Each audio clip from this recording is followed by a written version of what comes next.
കോട്ടയം ജില്ലയിലെ കറുകച്ചാലിൽ പൗരാണിക ക്രിസ്ത്യൻ കുടുംബമായ കൂടത്തുമുറിയിൽ സർക്കാർ രജിസ്ട്രാറായിരുന്ന KT ചാക്കോ അവர்களுടെയും അന്നമ്മ ചാക്കോയുടെയും മകനായിരുന്നു ഡോക്ടർ വർഗീസ് ചാക്കോ. കോട്ടയത്തെ പ്രശസ്തനായ കുട്ടികളുടെ ഡോക്ടർ.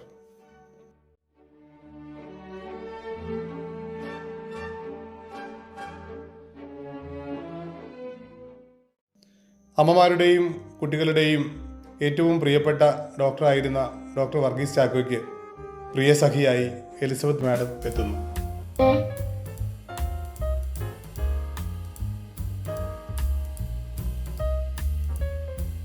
സന്തോഷകരമായി അവരുടെ ജീവിതം മുന്നോട്ട് പോയി.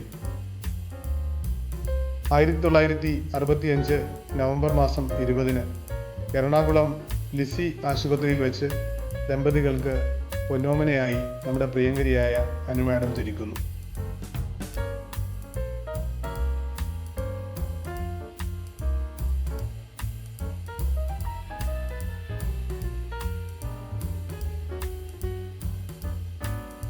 സന്തോഷകരമായി അവരുടെ ജീവിതം മുന്നോട്ട് പോയി.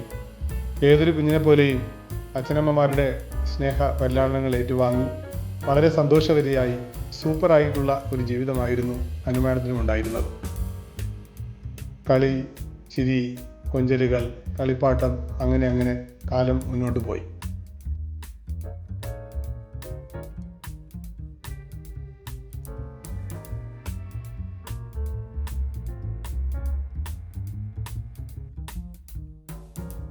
ആ സന്തോഷം ഏറെ നാൾ നീണ്ടു നിന്നില്ല. 4 വയസ്സാകുമ്പോൾ ഒരു റോഡ് അപകടത്തിൻ്റെ രൂപേണ ആദ്യത്തെ ദുരന്തം അനു മാഡത്തിൻ്റെ ജീവിതത്തിലേക്ക് വന്നു.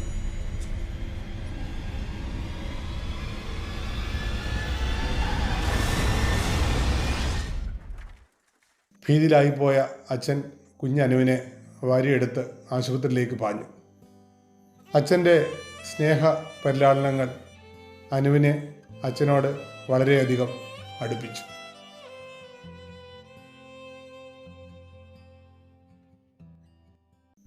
ദുരന്തം കുഞ്ഞനുവിനെ വിട്ടുമാറിയിരുന്നില്ല. അമ്മയുടെ അസുഖത്തിൻ്റെ രൂപേണ രണ്ടാമത്തെ ആഘാതം കുഞ്ഞനുവിൻ്റെ ജീവിതത്തിൽ വീണ്ടും വിറങ്ങലിച്ചു. വീൽചെയർ ഡോക്ടർ മേരി ആൻറ്റിയുടെ നിർദ്ദേശപ്രകാരം ഉപരിചികിത്സയ്ക്കും പരിശോധനകൾക്കുമായി CMC വെല്ലൂരിലേക്ക് കുഞ്ഞനുവും കുടുംബവും ചേക്കേറി. പരിശോധനകൾ മുറക്കി നടക്കുമ്പോഴും അമ്മയുടെ നില ദിനം പ്രതി വഷളായിക്കൊണ്ടേയിരുന്നു. അമ്മ എത്രയും പെട്ടെന്ന് പൂർണ്ണ ആരോഗ്യവതിയായി ജീവിതത്തിലേക്ക് മടങ്ങി വരുന്നുള്ള പ്രതീക്ഷയോടെ ആശുപത്രിയിലെ വരാന്തകളിൽ കുഞ്ഞനു ഒറ്റയ്ക്ക് അങ്ങനെ കാത്തിരുന്നു.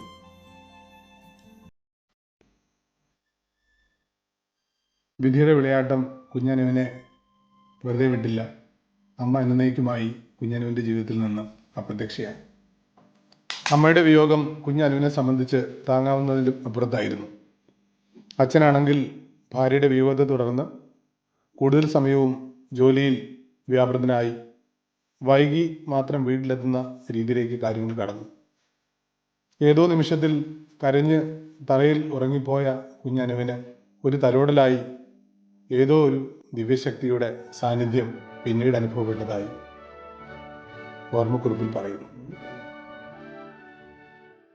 വൈകിയാണ് വീട്ടിലെത്തുന്നെങ്കിൽ പോലും കുഞ്ഞനുവിൻ്റെ ആവശ്യങ്ങൾക്ക് അച്ഛൻ സമയം കണ്ടെത്തി.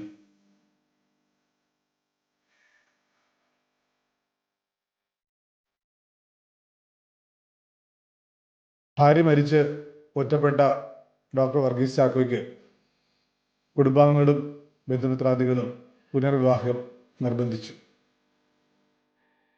അനു മാഡത്തിൻ്റെ ഒറ്റപ്പെടലിനും കുടുംബാംഗങ്ങൾക്ക് സൊല്യൂഷൻ ഉണ്ടായിരുന്നു. വിദേശത്തേക്ക് പോയ ബന്ധുവിൻ്റെ ഭാര്യയും കുട്ടികളും അനു മാഡത്തിൻ്റെ കൂടെ താമസമാക്കിയത് ബന്ധുക്കൾ ശത്രുക്കൾ എന്ന രീതിയിലേക്ക് കാര്യങ്ങൾ കൊണ്ടെത്തിച്ചു. വീട്ടിൽ ചുറ്റുമുള്ള എല്ലാ ആൾക്കാരും സന്തോഷത്തോടെ ജീവിതം മുന്നോട്ട് നയിക്കുമ്പോൾ അമ്മയുടെ വിറയാർന്ന ഓർമ്മകളിൽ നീറി ഏകാന്ത പതികയായി മുന്നോട്ട് പോകാനായിരുന്നു അനു മാഡത്തിൻ്റെ വിധി. കൂടുതൽ സമയവും പ്രാർത്ഥനയും ദൈവവചനങ്ങളുമായി കഴിഞ്ഞിരുന്ന അനു മാഡത്തെ സംബന്ധിച്ച് നിസ്സഹായതയുടെ പാരമ്യതയിൽ തിരുരൂപത്തിന് മുന്നിൽ മുട്ടുകുത്തി നിന്ന് പ്രാർത്ഥിക്കുമ്പോൾ പെട്ടെന്ന് ഒരു ഉൾവെളിച്ചം പ്രകാശപൂരിതമായി തൻ്റെ മനസ്സിലേക്ക് ആവാഹിക്കപ്പെട്ടു എന്നൊരു തോന്നലുണ്ടാകുന്നു. അതൊരു തോന്നൽ മാത്രമായിരുന്നില്ല, ജീവിതത്തെ ആകെ മാറ്റിമറിച്ച പുതുവെളിച്ചം. ആ പുതുവെളിച്ചത്തിൻ്റെ തേരിലേറി ജീവിതത്തിൻ്റെ പടവുകൾ എത്രയും വേഗം കയറിപ്പോകാൻ അനുമാനത്തിന് കഴിഞ്ഞു.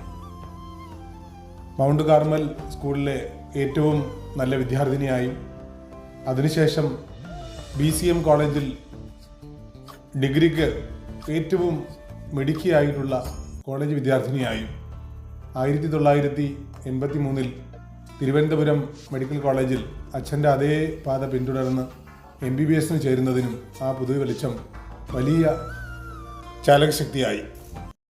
അനുഭവങ്ങൾ കൈമുതലാക്കി തിരുവനന്തപുരം മെഡിക്കൽ കോളേജിൽ MBBS പഠനം മുന്നോട്ട് പോയി. സഹപാഠികളോടൊപ്പം അനുമാഡത്തിനും UK പോയി ഉപരിപഠനം പൂർത്തിയാക്കണം എന്നുള്ള സ്വപ്നമുണ്ടായിരുന്നു. ദൗർഭാഗ്യവശാൽ സ്വപ്നമായി തന്നെ അവശേഷിച്ച് പഠനം പൂർത്തിയാക്കി വീട്ടിലേക്ക് മടങ്ങേണ്ടി വന്നു. സ്വപ്നങ്ങൾക്ക് പിന്നാലെ പായാൻ അനുമാഡം തയ്യാറായില്ല. ആദ്യം തിരുവല്ല മെഡിക്കൽ മിഷനിലും പിന്നീട് കോസ്മോപൊളിറ്റൻ ആശുപത്രി തിരുവനന്തപുരത്തും ലിസി ആശുപത്രി എറണാകുളത്തും സേവനമനുഷ്ഠിച്ചു. ഇതിനിടയ്ക്ക് ജീവിതത്തിൻ്റെ ഏറ്റവും പ്രധാനപ്പെട്ട വഴിത്തിരിവായി അനുമാഡത്തിൻ്റെ ജീവിതത്തിലേക്ക് താങ്ങും തണലുമായി ജോർജ് സാർ കടന്നു വന്നു. അച്ചാച്ചനും മോളും ജീവിതത്തിൻ്റെ അടുത്ത ഘട്ടം പടിപടിയായി പടുത്തുയർത്തി. ജോർജ് സാറിൻ്റെ ഭാഗ്യമായിരിക്കും അനുമാഡത്തെ സംബന്ധിച്ച് ആരോഗ്യവകുപ്പിൻ്റെ വിളിയെത്തി. അങ്ങനെ തൃശ്ശൂർ ജില്ലയിലെ ആളൂർ പ്രാഥമിക ആരോഗ്യ കേന്ദ്രത്തിൽ അസിസ്റ്റന്റ് സർജനായി ആരോഗ്യവകുപ്പിൻ്റെ ഭാഗമായി നാട്ടുകാർക്ക് ഏറെ പ്രിയങ്കരിയായ ഒരു ഡോക്ടറായി മാറാൻ അനുമാഡത്തിനായി. അവിടെ വെച്ചാണ് നിലവിലെ ആരോഗ്യവകുപ്പ് ഡയറക്ടറായ ഡോക്ടർ റീന മാഡവുമായി അനുമാഡം ചങ്ങാത്തം കൂടുന്നത്. കുറച്ചു കാലത്തെ സേവനത്തിന് ശേഷം എറണാകുളം ജില്ലയിലെ പിഴല എന്ന ചെറിയ ഗ്രാമത്തിലെ പിഴല പ്രാഥമിക ആരോഗ്യ കേന്ദ്രത്തിലെ അസിസ്റ്റന്റ് സർജനായി ജോലിക്ക് ചേർന്നു. കുറച്ചു കാലം അവിടെ സേവനം അനുഷ്ഠിക്കുമ്പോൾ ആരോഗ്യവകുപ്പ് ഡയറക്ടറേറ്റിൽ ജൂനിയർ അഡ്മിനിസ്ട്രേറ്റീവ് മെഡിക്കൽ ഓഫീസറായി സ്ഥാനക്കയറ്റം ലഭിക്കുന്നു. 2014 ആകുമ്പോൾ ആലപ്പുഴ ജില്ലയിലെ ജില്ലാ TB ഓഫീസറായി ചുമതല ഏറ്റെടുക്കുന്നു അനുമാഡം. സുദീർഘമായ TB ഓഫീസറുടെ ചുമതലകൾ വഹിച്ചു മുന്നോട്ട് പോകുമ്പോൾ 2018 ആലപ്പുഴ ജില്ലയിൽ ഡെപ്യൂട്ടി ജില്ലാ മെഡിക്കൽ ഓഫീസറായി സ്ഥാനക്കയറ്റം ലഭിക്കുന്നു. ഡെപ്യൂട്ടി ജില്ലാ മെഡിക്കൽ ഓഫീസറായി ചാർജ് എടുത്ത അനുമാഡത്തെ കാത്തിരുന്നത് പ്രകൃതി ദുരിതങ്ങളുടെ ഒരു കൂത്തരങ്ങാണ്. 2018 ആലപ്പുഴ ജില്ലയെ ആകമാനം പിടിച്ചു കുലുക്കിയ വെള്ളപ്പൊക്കവും 2019, 20, 21 കാലഘട്ടത്തിൽ ആലപ്പുഴയിൽ മാത്രമല്ല കേരളക്കരയെ ആകെ വിറങ്ങലിച്ചു പോയ കോവിഡ് മഹാമാരിയും അനുമാഡത്തിൻ്റെ നേതൃപാടവത്തെയും അർപ്പണ മനോഭാവത്തെയും പരീക്ഷിക്കാൻ പോകുന്നതായിരുന്നു. ഓരോ സാധാരണക്കാരൻ്റെയും ആരോഗ്യ പ്രശ്നങ്ങൾ തൻ്റേതാണ് എന്നുള്ള മനോഭാവത്തോടെ ഊണും ഉറക്കവും മാറ്റിവെച്ച് സഹപ്രവർത്തകരോടൊപ്പം മുന്നിട്ടിറങ്ങാൻ അനുമാഡത്തിന് കഴിഞ്ഞു.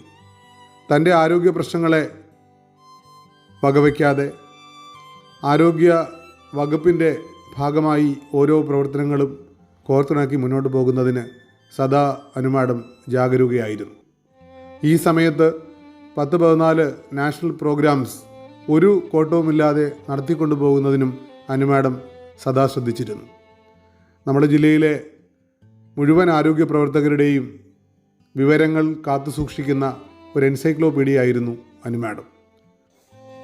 അവശ്യഘട്ടങ്ങളിൽ ഒരു ജീവനക്കാരനെ ജോലി ക്രമീകരണ വ്യവസ്ഥയിൽ മാറ്റണമെങ്കിൽ പോലും അനുമാഡത്തിൻ്റെ ഓർമ്മച്ചപ്പ് തുറക്കുന്നത് കാണാൻ തന്നെ ഒരു രസമാണ്. അനുമാഡത്തിൻ്റെ ജീവിതം നമുക്കെല്ലാവരുടെയും മുന്നിൽ ഒരു തുറന്ന പുസ്തകമാണ്. സ്തുത്യർഹമായുള്ള ഇടപെടലുകൾ നടത്തുമ്പോഴും അർഹിച്ചിരുന്ന ഒരു അപ്രീസിയേഷനോ അവാർഡോ അനുമോദനമോ മാഡത്തിന് ഒരു ഭാഗത്തുനിന്നും കിട്ടിയിട്ടില്ല. എന്നാൽ അപ്രീസിയേഷൻ കിട്ടിയില്ല എന്ന് പറഞ്ഞുകൊണ്ട് അനുമാഡം പ്രവർത്തനത്തിൽ നിന്ന് പിന്നോട്ട് പോയില്ല. മാഡത്തിൻ്റെ പ്രിൻസിപ്പിൾ വേറൊന്നുമല്ല, മനസാക്ഷി അതിനെ മുൻനിർത്തി ശരിയും തെറ്റും തിരിച്ചറിഞ്ഞ് മുന്നോട്ട് പോവുക. അതിനകത്ത് ആര് അപ്രീഷിയേറ്റ് ചെയ്യുന്നു, അപ്രീഷിയേറ്റ് ചെയ്യുന്നില്ല, ശത്രുക്കൾ എന്തു പറയുന്നു, അതിനെക്കുറിച്ച് മാഡം വറിയിടല്ല. ജീവിതത്തിൻ്റെ ദുർഘടമായുള്ള അവസ്ഥയിൽ എപ്പോഴോ ഒരു പുതുവെളിച്ചം മാഡത്തിന് കൈവന്നു എന്നുള്ള കാര്യം ഞാൻ നേരത്തെ പറഞ്ഞല്ലോ. ആ പുതുവെളിച്ചമാണ് മാഡത്തിന് ഏത് പ്രതിബന്ധത്തെയും കവർ ചെയ്ത് മുന്നോട്ട് പോകുവാനായിട്ട് സഹായമായിട്ടുള്ളത്. ആ പുതുവെളിച്ചത്തിൻ്റെ എസൻസ് പരമാവധി സാധാരണക്കാരിലേക്ക് എത്തിക്കുവാൻ മാഡം തയ്യാറായി. നമുക്കെല്ലാവർക്കും ഇതൊരു ജീവിത വിജയത്തിൻ്റെ കഥയാണ്.